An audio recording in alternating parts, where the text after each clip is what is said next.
Olá, sejam todos muito bem-vindos ao primeiro Summit Imparare.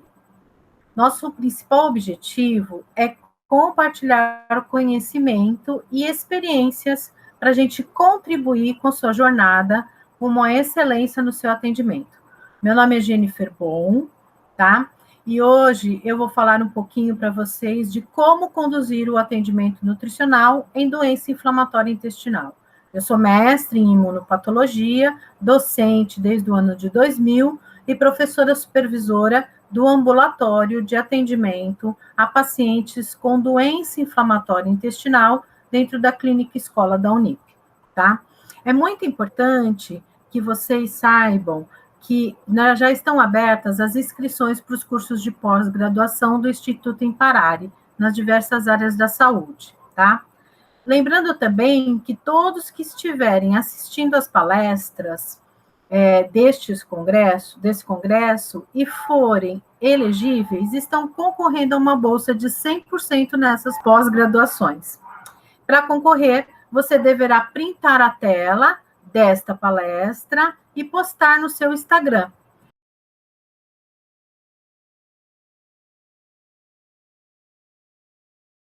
Aproveito também para informar que entre os dias 7 e 13, o Imparare vai conceder descontos até 40% em todos esses cursos de pós-graduação, ok? E a gente deseja que vocês tenham um excelente evento. Então, agora nós vamos dar início à nossa palestra, à nossa aula de hoje, de como conduzir o atendimento nutricional em doença inflamatória intestinal, tá? Dentro do âmbito ambulatorial. Então, como que eu faço uma consulta? Quais são as vertentes e os instrumentos que eu posso utilizar no atendimento nutricional ao paciente com doença inflamatória intestinal? Em primeiro lugar, é importante a gente entender que o rol de doenças inflamatórias intestinais converge para duas doenças, a doença de Crohn e a retocolite ulcerativa inespecífica, tá? Essas doenças, elas se caracterizam por serem recorrentes e o órgão-alvo é o intestino, tá? Porém, elas possuem aspectos clínicos, terapêuticos distintos, tá? E muito individualizados. Então, quando a gente fala e quando vocês ouvirem falar em doença inflamatória intestinal, saibam que o que converge para esse grupo de doenças é o Crohn, né, doença de Crohn e a retocolite ulcerativa. Esse nome Crohn vem do médico que descobriu, assim, que começou a estudar esses primeiros pacientes, ok? Bom, então aqui eu tenho duas fotos de duas colonoscopias de pacientes, né? A primeira foto, a gente tem este paciente aqui, em que você tem 3 fotinhos com um Crohn bastante avançado, tá? E na segunda foto você tem uma retocolite ulcerativa. O que é importante a gente entender nessas duas doenças, tá? Na retocolite tem uma parede que você precisa pintar essa parede, né? Então você vem e pinta a parede, né, de forma superficial. Já no Crohn, imagine que você vai ter que furar essa parede para colocar ali o que você quer. Então, vejam, na doença de Crohn, a patologia, né, a gravidade é transmural. Então, no Crohn, a doença, ela atinge as camadas mais internas do intestino. Já na retocolite, ela é um pouco mais superficial, mas podendo se estender aí ao longo de todo o cólon. É importante você saber que no Crohn, ele é uma doença que pode acometer da boca ao ânus, tá? E a colite é uma doença que fica específica ali do cólon, né? O cólon transverso, o ascendente transverso, descendente reto sigmoide. Muitas doenças de colite ficam mesmo ali alocadas em cólon e sigmoide reto, tá? Mas você pode ter também pacientes com pancolite, que é aquela colite que tem uma extensão maior ao longo do cólon.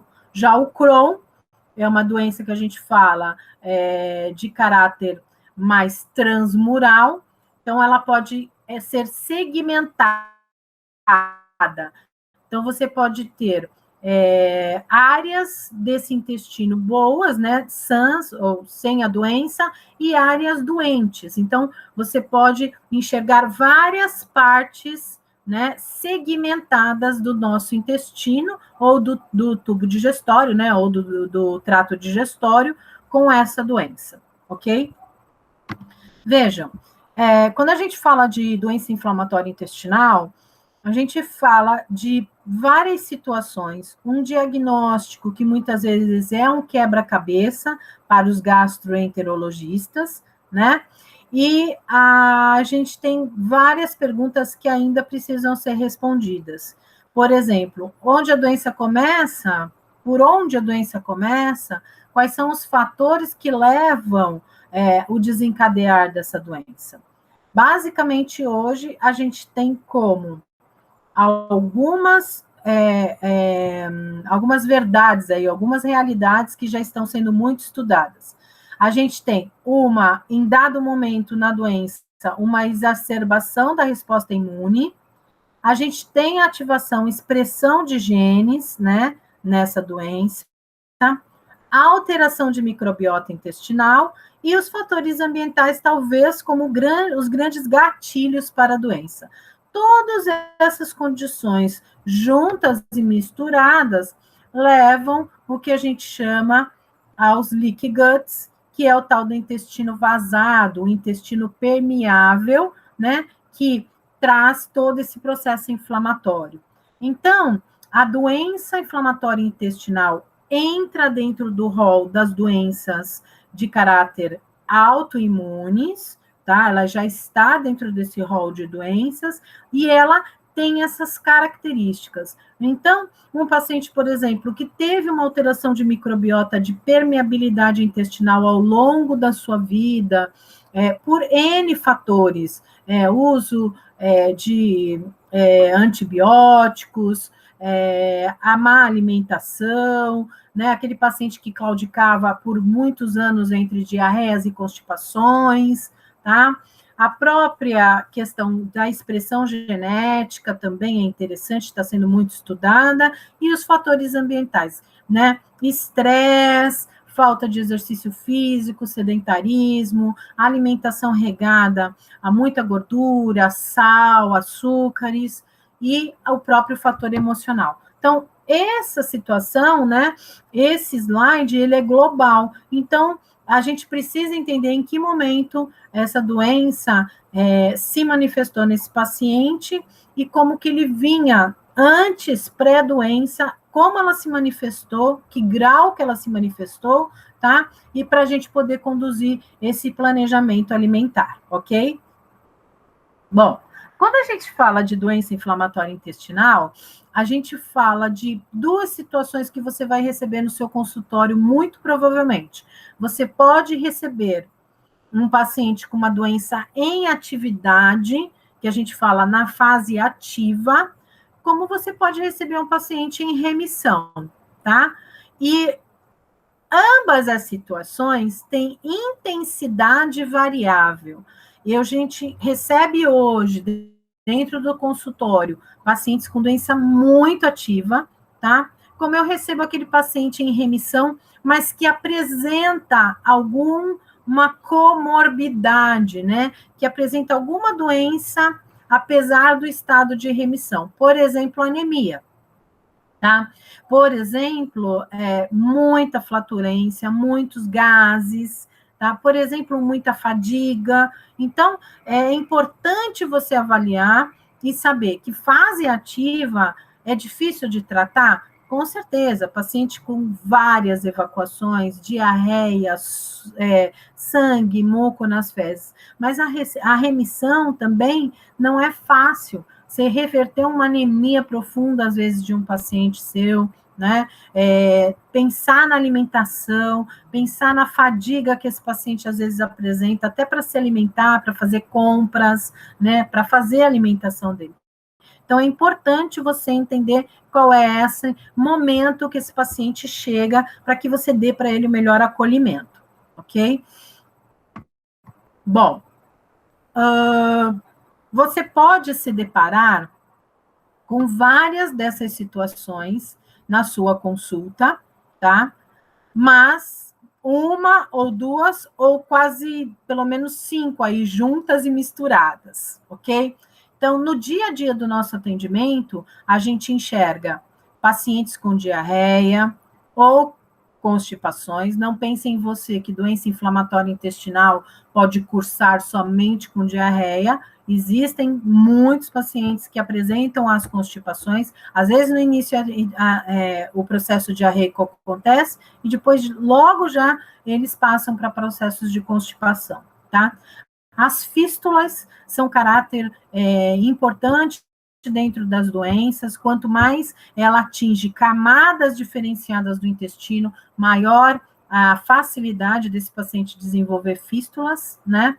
As anemias, que são manifestações extraintestinais, mas que estão intimamente ligadas à doença inflamatória intestinal, depressões, perda de peso em algum momento. Isso é muito importante para o nutricionista, porque você precisa fazer essa pergunta para o paciente no seu consultório, mesmo que ele apresente obesidade, sobrepeso. O senhor vem perdendo peso ao longo do tempo, porque ele é um paciente que pode subir na sua balança e estar em obesidade, grau 1, grau 2, mas se você não fizer a pergunta se houve perda de peso, você perdeu aí um pedaço desse atendimento, porque você precisa contemplar a perda de peso desse paciente, tá?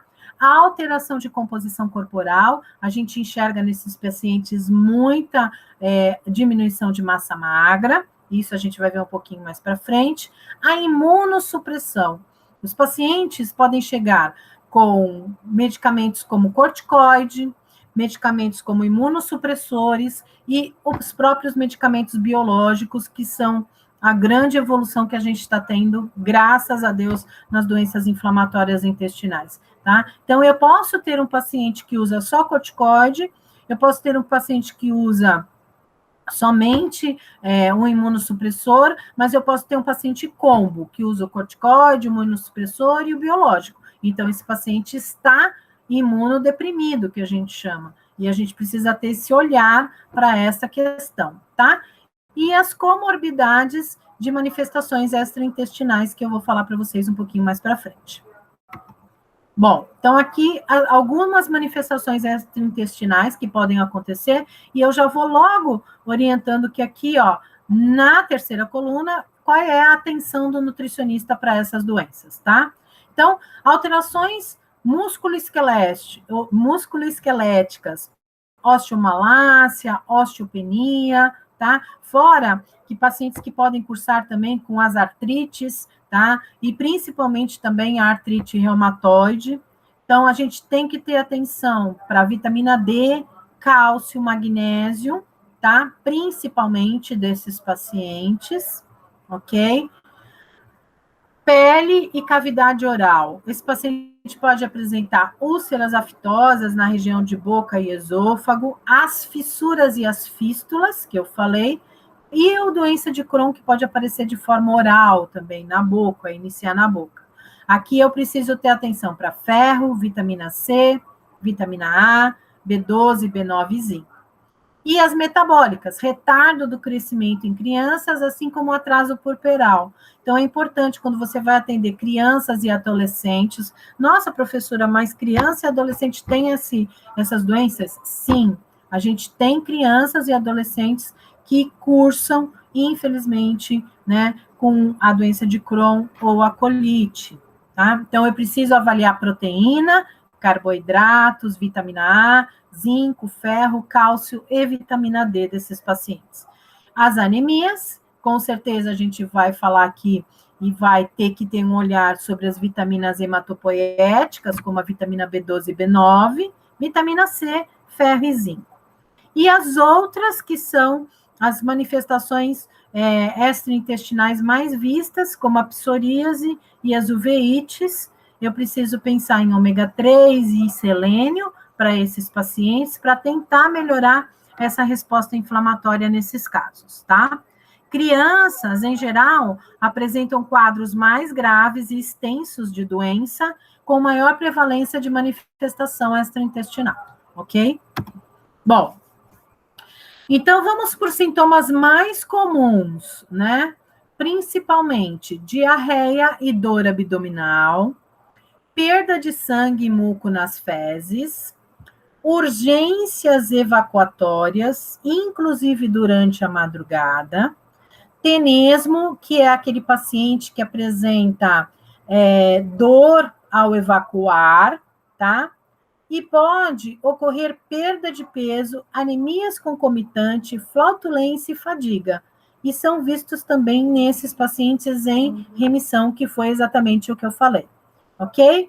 Então, veja, quando a gente fala destas condições, a gente fala de exames laboratoriais. Quais são os exames laboratoriais que eu preciso pedir, que eu preciso ter na minha mão no momento da consulta com esses pacientes, tá? Principalmente o hemograma com VSH,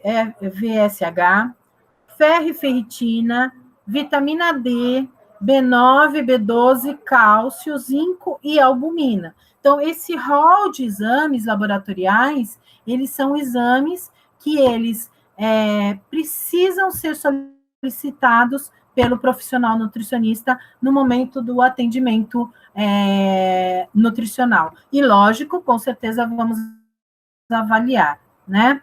Alguns pacientes cursam com níveis mais altos dessa doença, em casos mais graves, e outros não, ok? Vejam, então, qual é a minha conduta nutricional na doença inflamatória intestinal? A gente precisa entender que o nosso papel como nutricionista dentro da conduta nutricional é um papel muito importante na prevenção, principalmente do processo de desnutrição e das deficiências. É importante entender que se eu tiver um paciente com sobrepeso e obesidade, eu vou ter que ter também, apesar dessa condição antropométrica, né, dessa condição corporal, um olhar sobre aquelas deficiências que eu mostrei para vocês, ok? Então, é importante que vocês avaliem essas questões dessa desnutrição, né, e dessas deficiências corporais ao longo do tempo. Então, na sua consulta, qual é o seu foco? Você precisa entender que o foco da sua consulta é o estado nutricional desse paciente pregresso, anterior, o estado atual e como que você quer chegar com esse paciente nas próximas consultas e como que você vai evoluir esse paciente ao longo desse caminho, ao longo das suas consultas nutricionais, ok? Bom, quais são as ferramentas que a gente precisa trabalhar com esses pacientes dentro do ambiente de atendimento, de acolhimento nutricional, ok? Essas ferramentas, elas são muito importantes e elas não são uma condição estanque para o seu trabalho, tá? Você pode trabalhar com outras ferramentas dentro desse processo, tá? E a gente precisa entender qual é esse processo dentro do atendimento. Então, quais são os instrumentos que a gente pode utilizar? Em anamnese adaptada, ok? A condição desse paciente, recordatório alimentar de 24 horas, antropometria com exame físico e o controle de evacuações. A gente precisa entender que a gente vai estar trabalhando com esse paciente, com todas essas ferramentas, a gente vai ter que dentro dos recordatórios, você pode retirar algum desses instrumentos, desses instrumentos e pode utilizar outros, tá? Quando a gente fala A anamnese adaptada à doença, a anamnese, ela é uma construção, tá? Nós demoramos aí pelo menos 1 mês e meio, 2 meses, entendendo quem era esse paciente, entendendo as queixas desse paciente, ok? E montando essa anamnese voltada para esse paciente, ok? É importante ressaltar que uma anamnese dentro de um âmbito de um ambulatório didático, ela tem uma característica, e dentro do seu consultório é outra anamnese, ou talvez uma anamnese mais enxuta, tá? Isso é importante para você saber dentro do momento da consulta. O recordatório alimentar de 24 horas é importante também, tá? E antropometria com exame físico e controle de evacuações. Por que controle de evacuações? Porque chega uma hora que o paciente está tão cansado de ter tantas evacuações que ele para de contar, né? Então, ele não sabe nem se dizer, ele fala, passou de 7, ok? Quais são esses instrumentos que você quer? Coloquei alguns exemplos dessas anamneses, só um minutinho. E algumas coisas que a gente chama atenção para vocês. Qualidade do sono do seu paciente. Isso é importante na consulta? Muito. Uma das características e um dos sinais importantes de doença inflamatória intestinal é aquele paciente que acorda à noite, de madrugada, com evacuação, tá? E não é uma vez, às vezes 2, 3, acordar, né, que a gente chama de despertar noturno, tá? Para evacuar.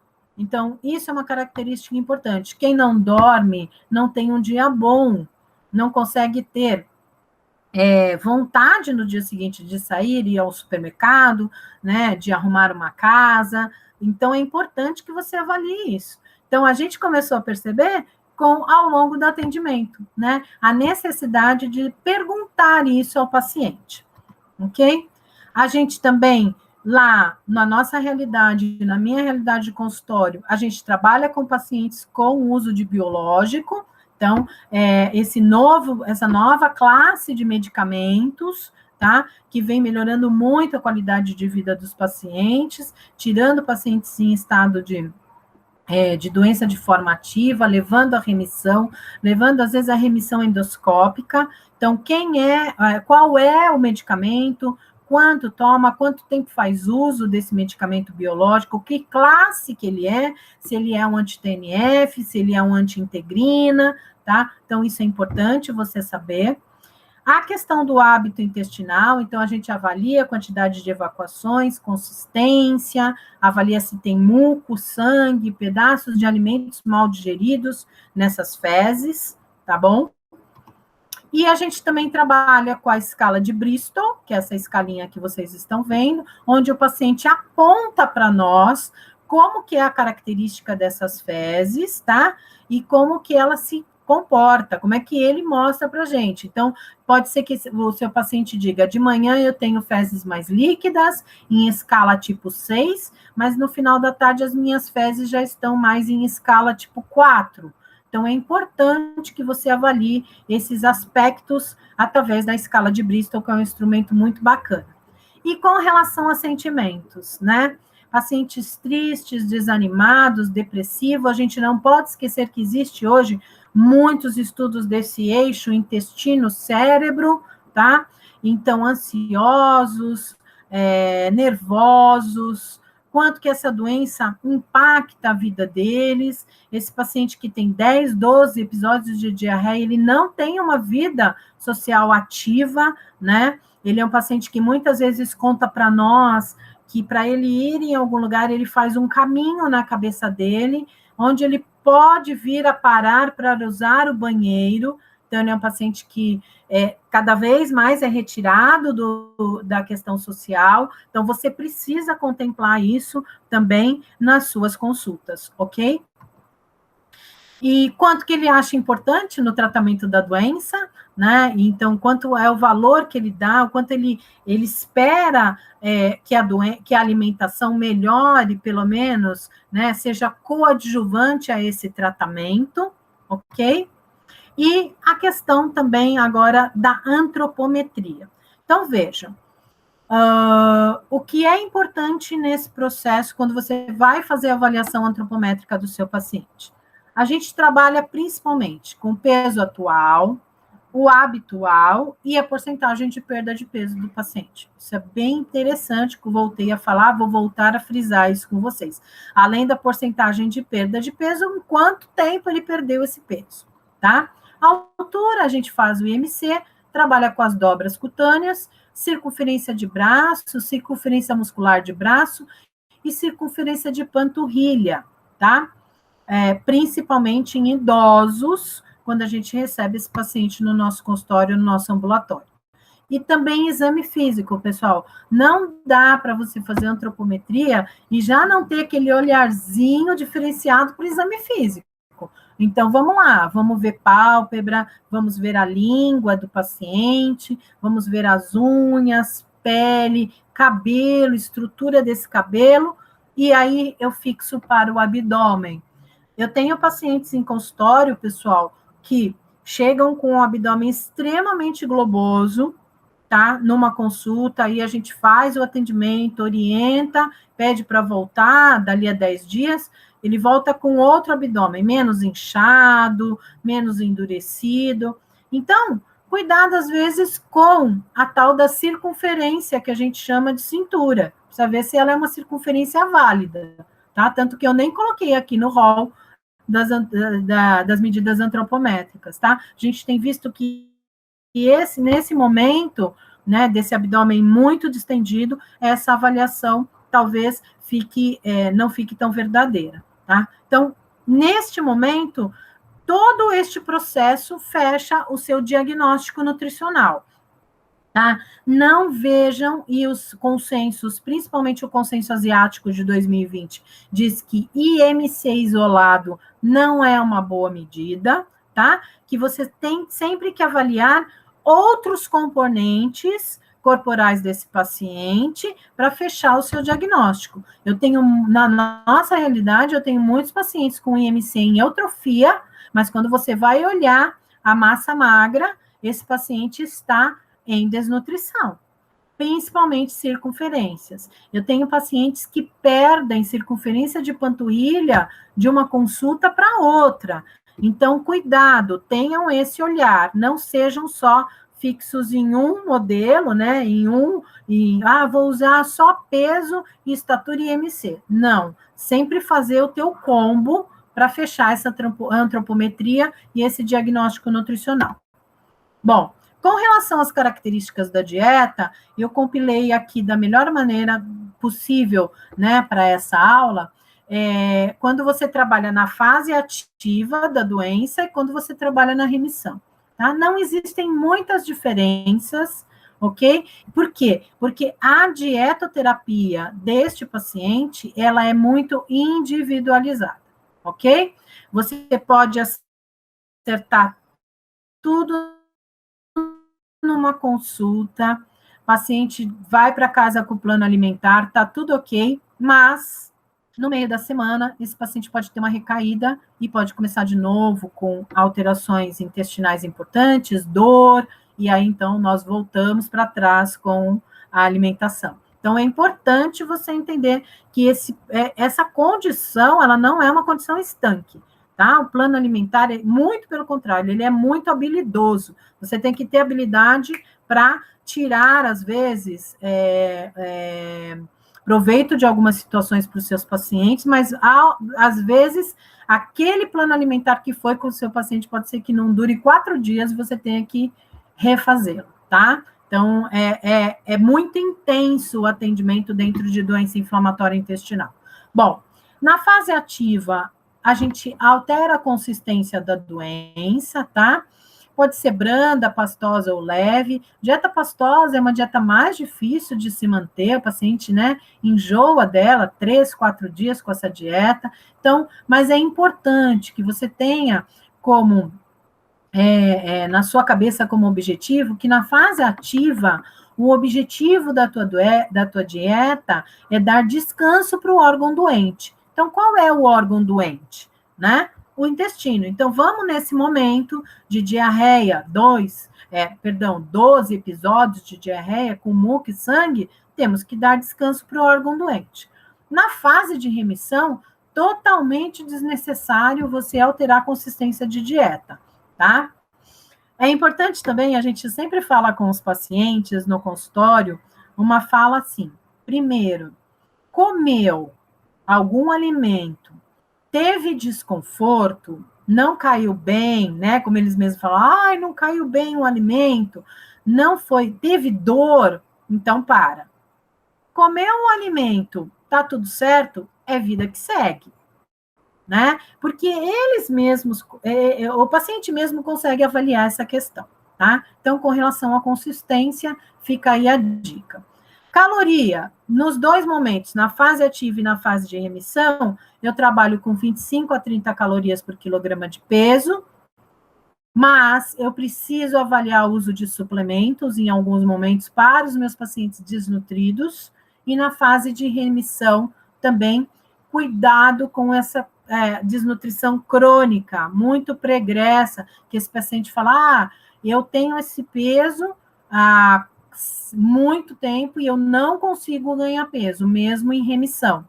Então, você mantém aí essa característica dessa dieta de 25 a 30 calorias por quilograma de peso, mas muitas vezes é necessário você suplementar esse paciente. A proteína, entre 1 e 1,5 grama de proteína por quilograma de peso, nas duas fases. Pacientes desnutridos pelo consenso asiático podem chegar até 2 gramas, tá? De proteína por quilograma de peso, mas aí eu vou precisar usar suplementos proteicos específicos para poder atingir essa caloria, né? Atingir essa quantidade de proteína. Lipídios na fase ativa, 20%, os triglicéridos de cadeia média são bem tolerados, e dentro da fase de remissão, a gente progride esses pacientes para uma fase de DRI, né, das DRIs para ele, para a idade, ok? Não, essa conta de uma dieta muito hiperproteica, que a gente chama, né, a dieta hiperproteica com um lipídio muito baixo, quando você vai calcular o plano, a conta não fecha. Então, vai progredindo esse paciente em termos desse lipídio, até porque lipídio é uma boa fonte de calorias, tá? As fibras na fase ativa devem ser solúveis e abrandadas. Cuidado com pacientes que entram apresentam estenoses, para não impactar, né, esse intestino, ok? E na remissão, eu uso mix de fibras, solúveis e insolúveis, e boas fontes dessas fibras, tá? Então, basicamente, nós trabalhamos com esse quadro para macronutrientes e para fibra, nessa divisão, nessa tentativa de divisão de fase ativa e remissão. Já com relação aos micronutrientes, eu coloquei aqui algumas situações, problemas e quais são as necessidades de suplementação que a gente tem, tá? Então, pacientes em uso de mesa, grandes ressecções ileais, pouchites, sulfasalazina, azatioprina e o metotrexato, esse rol de pacientes eu preciso olhar B9 e B12, ok? Existe muita interação de droga e nutriente, sendo muitas vezes, a maioria das vezes, necessário suplementar essas duas vitaminas, sendo que a B9 aí é a maior, de maior prevalência para a gente poder suplementar. Diarreias de difícil controle, olho para magnésio e zinco. Lembrar que pacientes com muita falta de zinco podem cursar aí com uma anorexia, com uma falta de apetite, e isso não vai te ajudar. E às vezes, muita falta de magnésio, dores, que vai também contribuir para a fadiga, tá? Sangramento retal, a gente precisa, e as anemias, pensar assim no ferro, tá? E paciente em uso de corticoides, sempre avaliar cálcio e vitamina D. Então, esse é um contexto, né? Eu juntei aqui os últimos consensos, né, o Aspen de 2020, o asiático e tem também o canadense, para a gente poder montar esse quebra-cabeça. Então, volto a repetir, assim como o diagnóstico de doença inflamatória é um diagnóstico difícil para o médico, o plano alimentar para o nutricionista, né, a conduta nutricional também é um grande quebra-cabeça, que você precisa pensar em todas essas áreas, ok? Como que esse paciente, e volto a repetir, não é uma condição estanque, tá? Você precisa mexer, às vezes, no plano, muitas vezes. E aí, então, falando da proteína, né, dos módulos proteicos, da suplementação que a gente usa, hoje, para suplementar pacientes, não só os nossos pacientes com doença inflamatória intestinal, como outros pacientes, nós podemos lançar mão dos wheys, que a gente conhece, e dos próprios caseinatos e do próprio caseinato, tá? Então, esses são o que a gente tem um pouco mais na literatura é o uso dos caseinatos, tá? O whey é uma prática muito nossa, da nossa realidade aqui no nosso ambulatório de consultório. Então, só para vocês saberem, os wheys, a gente, quando trabalha com eles, trabalha os isolados, caseinatos e a albumina. Pessoal, a albumina costuma favorecer muitas alterações gastrointestinais, entre elas gases e um pouco de dor. Então, você precisa avaliar o uso dessa albumina. Tenho pacientes em remissão que usam albumina, vão muito bem, obrigado. Tem outros que não, tá? Na fase ativa, o whey isolado, a gente tem tido boa experiência com ele, mas os caseinatos nos trazem um pouco mais de tranquilidade para utilizá-los, tá? A gente encontra esses suplementos na forma de sachês, de lata, ok? E aqui, de onde eles são retirados, né, o caseinato do leite, o whey e o leite. Portanto, é importante você saber que eles podem trazer frações de lactose. E talvez o seu paciente que seja muito intolerante à lactose, porque essa é uma característica também dos nossos pacientes com doença inflamatória, não aceite. Então, uma dica que a gente faz é não peça para o paciente comprar uma grande quantidade do produto. Compre, né, uma lata ou sachê, se o produto existir em sachê, e vá avaliando, tá? Dentro de doença inflamatória intestinal, nós temos realidades totalmente diferentes com os pacientes. Eu tenho paciente que toma café e passa muito mal, e tem paciente que toma café e vai muito bem, obrigado. Então, essa individualidade é importante. Com relação aos antidiarreicos, a gente faz uso, sim, do psyllium, tá? O psyllium entra dentro do rol de gomas e mucilagens, e nós utilizamos até 2 colheres de sopa por dia. Colocado junto com o arroz com caldinho de feijão, colocado numa vitamina, em cima de uma fruta, tá? Então, ele é muito bem-vindo e a gente utiliza, assim, como um bom antidiarreico. E uma experiência que a gente está tendo, muito interessante, ultimamente, no nosso ambulatório e no consultório, é o uso da goma cássia, tá? A goma cássia, ela é uma resina vinda de árvores da área da África, e ela é muito usada na indústria farmacêutica e na indústria alimentícia para dar consistência, fluidez, né? Elas deixam sucos, por exemplo, de caixa, as gomas, as balas, com fluidez, com homogeneidade. Então, a gente está usando a goma cássia, assim, com os nossos pacientes, te manda manipular, tá? Sachêzinhos, e usa até 3 gramas por dia, diluído na água, e eu peço para eles tomarem à noite, ok? E se ele tiver com muito quadro diarreico, eu uso até 6 gramas. A goma cássia tem uma capacidade, é uma fibra alimentar solúvel, que tem uma capacidade de agregar a água, tá? Aumentar o teor de água nessas fezes e fazer um pouquinho de bolo, tentar fazer bolo fecal, ok? E ela é muito interessante porque ela fermenta muito pouco, e aí a gente diminui muito quadros de cólica e diarreia, quadro de cólicas e gases também nesse paciente.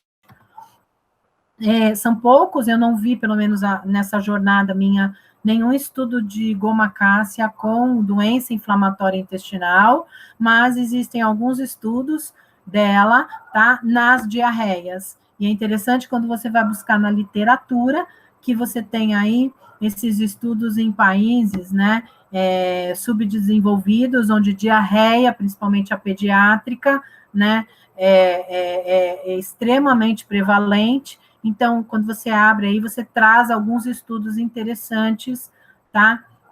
Dentro desse processo de diarreia. Mas na doença inflamatória, eu, pelo menos, ainda não consegui achar algum estudo com gomacácea, mas nós temos tido bons efeitos no nosso ambulatório e consultório.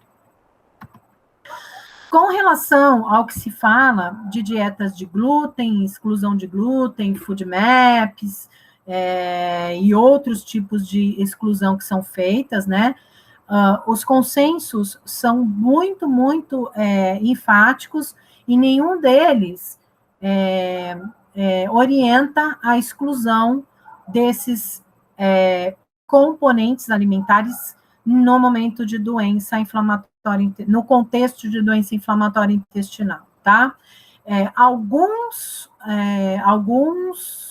padrões alimentares, principalmente os dos FODMAPs, são padrões que levam à melhora de sintomatologia, então, de gases, de diarreia, em alguns momentos, tá? Mas não estão fechados como tratamento para doença inflamatória. Exclusão de glúten também não é indicado pelos consensos, ok?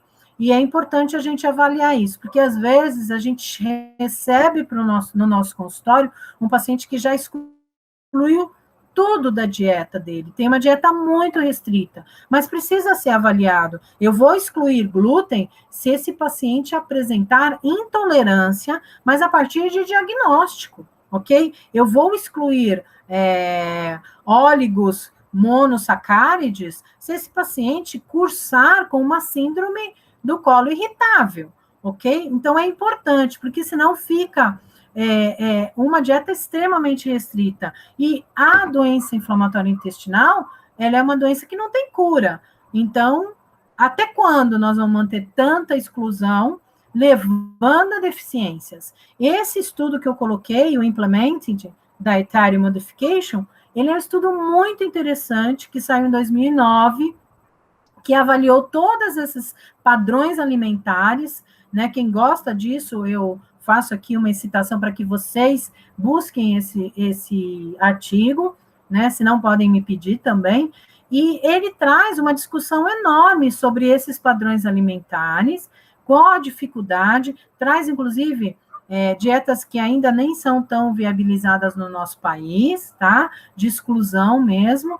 E, primeiro, como que se comportam as minerais, as vitaminas dentro desses padrões alimentares, como que se comporta caloria, né? Então, faz uma relação muito interessante, tá? E eu volto a dizer que exclusões podem ser necessárias, nós não estamos deixando de excluir, falando que não é para excluir, mas nós estamos entendendo como excluir isso dentro dessa realidade do nosso paciente, que tem aí uma doença muito importante para tratar.